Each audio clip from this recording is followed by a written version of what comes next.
कब हुई कलियुग की शुरुआत? पुराणों में 4 युगों का वर्णन मिलता है, सतयुग, त्रेता युग, द्वापर युग और कलियुग। कलियुग को एक श्राप कहा जाता है, पर क्या आपको पता है कि पृथ्वी पर कलियुग कैसे आया?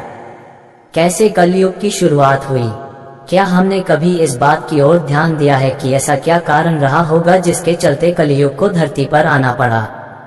वह न सिर्फ आया बल्कि यहाँ आकर यहीं का हो गया। तो आखिर क्या रहस्य है कलियुग के धरती पर आगमन के पीछे? महान गणितज्ञ आर्यभट्ट ने अपनी पुस्तक आर्यभट्टियम में इस बात का उल्लेख किया है कि जब वह 23 वर्ष के थे तब कलियुग का 3600वां वर्ष चल रहा था।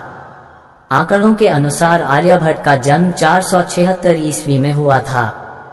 गणना की जाए तो कलियुग का आरंभ 3102 ईसा पूर्व हो चुका था। युधिष्ठिर ने त्याग दिया राजपाट। जब धर्मराज युधिष्ठिर अपना पूरा राजपाट परीक्षित को सौंपकर अन्य पांडवों और द्रौपदी समेत महाप्रयाण हेतु हिमालय की ओर निकल गए थे, उन दिनों स्वयं धर्म बैल का रूप लेकर गाय के रूप में बैठी पृथ्वी देवी से सरस्वती नदी के किनारे मिले। गाय रूपी पृथ्वी के नयन आंसुओं से भरे हुए थे, उनकी आंखों से आंसू बह रहे थे। पृथ्वी को दुखी देख धर्म ने उनसे उनकी परेशानी का कारण पूछा। धर्म ने कहा, देवी तुम ये देख कर तो नहीं रो रही कि मेरा बस एक पैर है, या तुम इस बात से दुखी हो कि अब तुम्हारे ऊपर बुरी ताकतों का शासन होगा? कलयुग का पृथ्वी पर कब्जा। इस सवाल पर पृथ्वी देवी बोली है, धर्म तुम तो सब कुछ जानते हो, ऐसे में मेरे दुख का कारण पूछने से क्या लाभ? सत्य, पवित्रता, क्षमा, दया, संतोष, त्याग, शास्त्र विचार, ज्ञान, वैराग्य, शौर्य, तेज, ऐश्वर्य, कांति, कौशल, स्वतंत्रता, निर्भीकता, कोमलता, धैर्य, साहस, उत्साह, कीर्ति, आस्तिकता, स्थिरता, गौरव, अहंकारहीनता आदि गुणों के स्वामी भगवान श्री कृष्ण के स्वधाम जाने की वजह से कलियुग ने मुझ पर कब्जा कर लिया है। पहले भगवान कृष्ण के चरण मुझ पर पड़ते थे, जिसकी वजह से मैं खुद को सौभाग्यशाली मानती थी, परंतु अब ऐसा नहीं है। अब मेरा सौभाग्य समाप्त हो गया है। धर्म और पृथ्वी आपस में बात कर ही रहे थे कि इतने में असुर रूपी कलियुग वहां आ पहुंचा और बैल और गाय रूपी धर्म और पृथ्वी को मारने लगा। कलियुग धर्म और पृथ्वी को प्रताड़ित करने लगा। राजा परीक्षित वहां से गुजर रहे थे। जब उन्होंने ये दृश्य अपनी आंखों से देखा तो कलियुग पर बहुत क्रोधित हुए। अपने धनुष पर बाण रखते हुए राजा परीक्षित ने कलियुग से कहा, दुष्ट पापी तू कौन है? इन निरीह गाय तथा बैल को क्यों सता रहा है? तू महान अपराधी है, तेरा अपराध क्षमा योग्य नहीं है, तेरा वध निश्चित है। राजा परीक्षित ने कलियुग को ललकारा। राजा परीक्षित ने बैल के स्वरूप में धर्म और गाय के स्वरूप में पृथ्वी देवी को पहचान लिया। परीक्षित राजा ने उनसे कहा, हे वृषभ, आप धर्म के मर्म को भली भांति जानते हैं, इसलिए आप किसी के विषय में गलत ना कहते हुए अपने ऊपर अत्याचार करने वाले का नाम भी नहीं बता रहे हैं। हे धर्म, सतयुग में आपके तप, पवित्रता, दया और सत्य 4 चरण थे। त्रेता में 3 चरण रह गए, द्वापर में 2 ही रह गए और अब इस दुष्ट कलियुग के कारण आपका 1 ही चरण रह गया है। पृथ्वी देवी भी इसी बात से दुखी हैं। इतना कहते ही राजा परीक्षित ने अपनी तलवार निकाली और कलियुग को मारने के लिए आगे बढ़े। राजा परीक्षित का क्रोध देखकर कलियुग कांपने लगा। कलियुग भयभीत होकर अपने राजसी वेश को उतार कर राजा परीक्षित के चरणों में गिर गया और क्षमा याचना करने लगा। राजा परीक्षित ने शरण में आए हुए कलियुग को मारना उचित न समझा और उससे कहा, कलियुग तू मेरे शरण में आ गया है, इसलिए मैं तुझे जीवन दान दे रहा हूँ, किंतु अधर्म, पाप, झूठ, चोरी, कपट, दरिद्रता आदि अनेक उपद्रवों का मूल कारण केवल तू ही है। तू मेरे राज्य से अभी निकल जा और फिर कभी लौटकर मत आना। परीक्षित की बात को सुनकर कलियुग ने कहा कि पूरी पृथ्वी पर आपका निवास है। पृथ्वी पर ऐसा कोई भी स्थान नहीं है जहां आपका राज्य ना हो, ऐसे में मुझे रहने के लिए स्थान प्रदान करें। कलियुग के ये कहने पर राजा परीक्षित सोचने के विचार कर कहा, झूठ, द्यूत, मद्यपान, परस्त्री गमन और हिंसा, इन 4 स्थानों में असत्य, मद, काम और क्रोध का निवास होता है। तू इन 4 स्थानों पर रह सकता है। परंतु इस पर कलियुग बोला, है राजन, ये 4 स्थान मेरे रहने के लिए अपर्याप्त है, अन्य जगह भी प्रदान कीजिए मुझे। इस मांग पर राजा परीक्षित ने उसे स्वर्ण के रूप में 5वां स्थान प्रदान किया। स्वर्ण रूपी स्थान मिलते ही कलियुग ने राजा परीक्षित के सोने के मुकुट में वास कर लिया। कलियुग इन स्थानों के मिल जाने से प्रत्यक्षतः तो वहां से चला गया, किंतु कुछ दूर जाने के बाद अदृश्य रूप में वापस आकर राजा परीक्षित के स्वर्ण मुकुट में निवास करने लगा। कलयुग में घटित होगा ये। मार्कंडेय पुराण में कलियुग के दौरान शासक जनता पर मनमाने ढंग से शासन करेंगे, मनचाहे ढंग से उन पर कर थोपेंगे।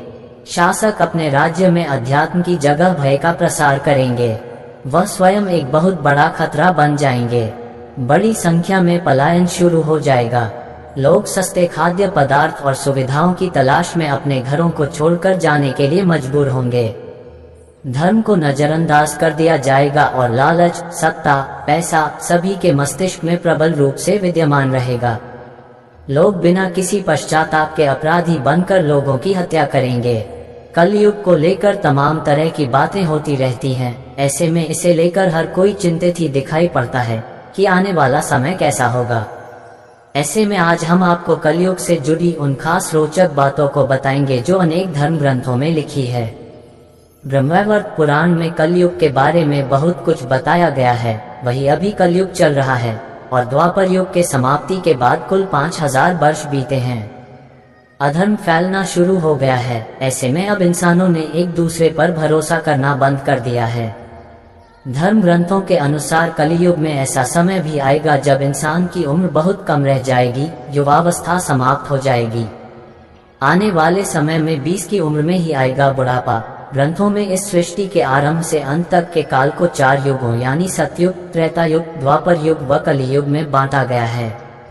कलयुग के अंत समय को लेकर अनेक धर्म ग्रंथों में कई रोचक बातें लिखी हैं। आइए जानते हैं इस युग से जुड़ी कुछ ऐसी ही बातों को। ज्योतिष ग्रंथ सूर्य सिद्धांत में बताया गया है कि कलयुग 4,32,000 वर्ष तक रहेगा। वहीं देवताओं के इन दिव्य वर्षों के आधार पर 4 युगों की मानव सौर वर्षों में अवधि इस तरह है।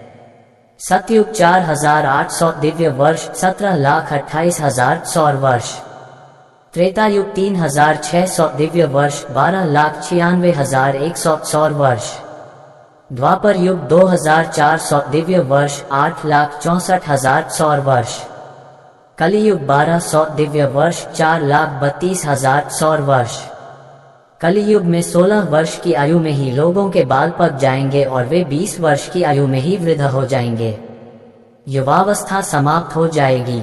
ये बात सच भी प्रतीत होती है, क्योंकि प्राचीन काल में इंसानों की औसत उम्र करीब 100 वर्ष रहती थी। उस काल में 100 वर्ष से कहीं अधिक जीने वाले लोग भी हुआ करते थे, लेकिन आज के समय में इंसानों की औसत आयु बहुत कम 60-70 वर्ष हो गई है। भविष्य में भी इंसानों की औसत उम्र में कमी आने की संभावनाएं काफी अधिक हैं, क्योंकि प्राकृतिक वातावरण लगातार बिगड़ रहा है और हमारी दिनचर्या असंतुलित हो गई है। पुराने समय में लंबी उम्र के बाद ही बाल सफेद होते थे, लेकिन आज के समय में युवा अवस्था में ही स्त्री और पुरुष दोनों के बाल सफेद हो जाते हैं। जवानी के दिनों में बुढ़ापे के रोग होने लगते हैं। कलयुग कर देगा सभी धर्मों का नाश। संभोग जिंदगी की सबसे बड़ी जरूरत बन जाएगी। लोग बहुत आसानी से कसम खाएंगे और उसे तोड़ देंगे। वचनों का कोई अर्थ नहीं रह जाएगा। लोग मदिरा और अन्य नशीले पदार्थों की चपेट में आ जाएंगे। गुरुओं का सम्मान करने की परंपरा समाप्त हो जाएगी। ब्राह्मण ज्ञानी नहीं रहेंगे। क्षत्रियों का साहस खो जाएगा और वैश्य अपने व्यवसाय में ईमानदार नहीं रह जाएंगे। पाप अपने चरम पर होगा। पुरुष होंगे स्त्रियों के अधीन। भगवान नारायण ने स्वयं नारद को बताया है कि कलयुग में एक समय ऐसा आएगा जब सभी पुरुष स्त्रियों के अधीन होकर जीवन व्यतीत करेंगे। हर घर में पत्नी ही पति पर राज करेगी। पतियों को डांट डपट सुनना पड़ेगी। पुरुषों की हालत नौकरों के समान हो जाएगी। गंगा भी लौट जाएगी वैकुंठ धाम। कलियुग के 5000 साल बाद गंगा नदी सूख जाएगी और पुनः वैकुंठ धाम लौट जाएगी। जब कलियुग के 10,000 वर्ष हो जाएंगे तब सभी देवी देवता पृथ्वी छोड़कर अपने धाम लौट जाएंगे। इंसान पूजन कर्म, व्रत, उपवास और सभी धार्मिक काम करना बंद कर देंगे। अन्न और फल नहीं मिलेंगे। एक समय ऐसा आएगा जब जमीन से अन्न उपजना बंद हो जाएगा। पेड़ों पर फल नहीं लगेंगे। धीरे धीरे ये सारी चीजें विलुप्त हो जाएंगी। गाय दूध देना बंद कर देगी। समाज हिंसक हो जाएगा। कलयुग में समाज हिंसक हो जाएगा। जो लोग बलवान होंगे उनका ही राज चलेगा। मानवता नष्ट हो जाएगी। रिश्ते खत्म हो जाएंगे। एक भाई दूसरे भाई का ही शत्रु हो जाएगा।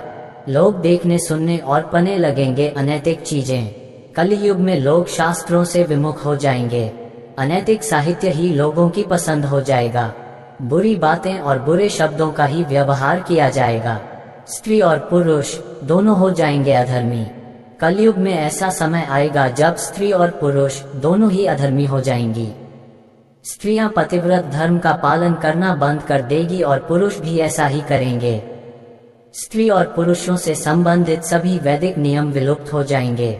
चोर और अपराधियों की संख्या बहुत अधिक हो जाएगी। कलयुग में चोर और अपराधियों की संख्या इतनी अधिक बढ़ जाएगी कि आम इंसान ठीक से जीवन जी नहीं पाएगा। लोग एक दूसरे के प्रति हिंसक हो जाएंगे और सभी के मन में पाप प्रवेश कर जाएगा। कल की अवतार करेगा अधर्मियों का विनाश। कलयुग के अंतिम काल में भगवान विष्णु का कल की अवतार होगा। यह अवतार विष्णुएशा नामक ब्राह्मण के घर जन्म लेगा। भगवान कल की सभी अधर्मियों का नाश करेंगे। भगवान कल की केवल 3 दिनों में पृथ्वी से समस्त अधर्मियों का नाश कर देंगे और बहुत सालों तक विश्व पर शासन कर धर्म की स्थापना करेंगे। युग के अंत में ऐसे आएगा प्रलय। कलयुग में अंतिम समय में बहुत मोटी धारा से लगातार वर्षा होगी, जिससे चारों ओर पानी ही पानी हो जाएगा। समस्त पृथ्वी पर जल हो जाएगा और प्राणियों का अंत हो जाएगा। इसके बाद 1,70,000 वर्षों का संधिकाल एक युग के अंत और दूसरे युग के प्रारंभ के बीच के समय को संधिकाल कहते हैं। संधिकाल के अंतिम चरण में एक साथ 12 सूर्य उदय होंगे और उनके तेज से पृथ्वी सूख जाएगी और पुनः सत्ययुग का प्रारंभ होगा। धर्म ग्रंथों के अनुसार जब जब धर्म की हानि होती है, ईश्वर अवतार लेकर अधर्म का अंत करते हैं। हिंदू धर्म में इस संदेश के साथ अलग अलग युगों में जगत को दुख और भय से मुक्त करने वाले ईश्वर के कई अवतारों के पौराणिक प्रसंग हैं। दरअसल इनमें सच्चाई और अच्छे कामों को अपनाने के भी कई सबक हैं। साथ ही इनके जरिए युग के बदलाव के साथ प्राणियों के कर्म, विचार व व्यवहार में अधर्म और पाप कर्मों के बढ़ने के भी संकेत दिए गए हैं।